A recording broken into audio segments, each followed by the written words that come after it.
अभिनेत्री प्रीती मल्लापूरकर तिच्या आगामी चित्रपटाच्या प्रमोशनसाठी रत्नागिरीत आली होती. तेव्हा तिने मराठी चित्रपटसृष्टीसमोरील वास्तव आणि आव्हानांवरही परखड भाष्य केलं.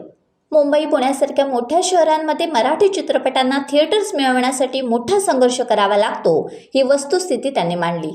अनेकदा चित्रपट प्रदर्शनावेळी होणारे राजकारण आणि प्रमोशनसाठी लागणारी मोठी यंत्रणा यामुळे चांगले विषय असूनही अनेक चित्रपट प्रेक्षकांपर्यंत पोहोचत नाहीत, अशी खंत त्यांनी यावेळी व्यक्त केली.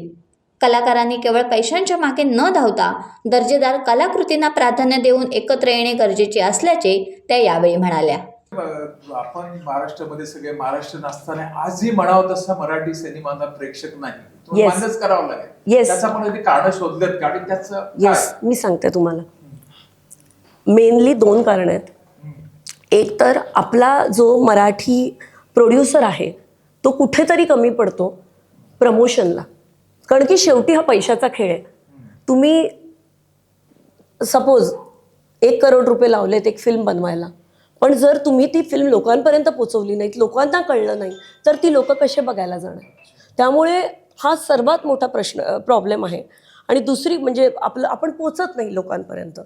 आणि दुसरी गोष्ट म्हणजे आपल्या मराठी सिनेमांना स्पेशली मुंबई, पुणे, आपले ज्या मेन सिटीज आहेत तिकडे थिएटर्स मिळत नाहीत. माझा गेला चित्रपट ज्यासाठी मला स्टेट अवॉर्ड मिळाला, तो चित्रपटाला आम्हाला मुंबईला थिएटर्स मिळाले नाहीत. इतकं पॉलिटिक्स चालतं, इतके प्रॉब्लेम्स आहेत. पण हे आता आपण मे बी 1 to 1 बोलल्यावर आपण बोलू शकतो. मी ऑन दिस स्टेज मी कितीतरी गोष्टी नाही सांगू शकत, पण खूप प्रॉब्लेम आहे. माझे काही मित्र आहेत जे डिरेक्टर्स आहेत, जे प्रोड्युसर्स आहेत, ते मला सांगतात एखादा प्रोजेक्ट जेव्हा ते घेऊन जातात कुठच्या कलाकाराकडे, कलाकार म्हणतो अरे वा खूप छान प्रोजेक्ट आहे, मला काम करायला आवडेल, पण मला एवढं मानधन पाहिजे.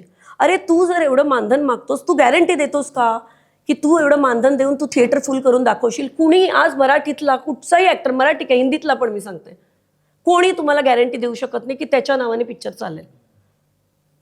पण लोक नाही कोऑपरेट करत, सगळे स्वार्थी आहेत. मला असं वाटतं लोकांनी एकत्र येऊन कोलॅबरेशननी काम करावं आणि चांगला चित्रपट बनवावा.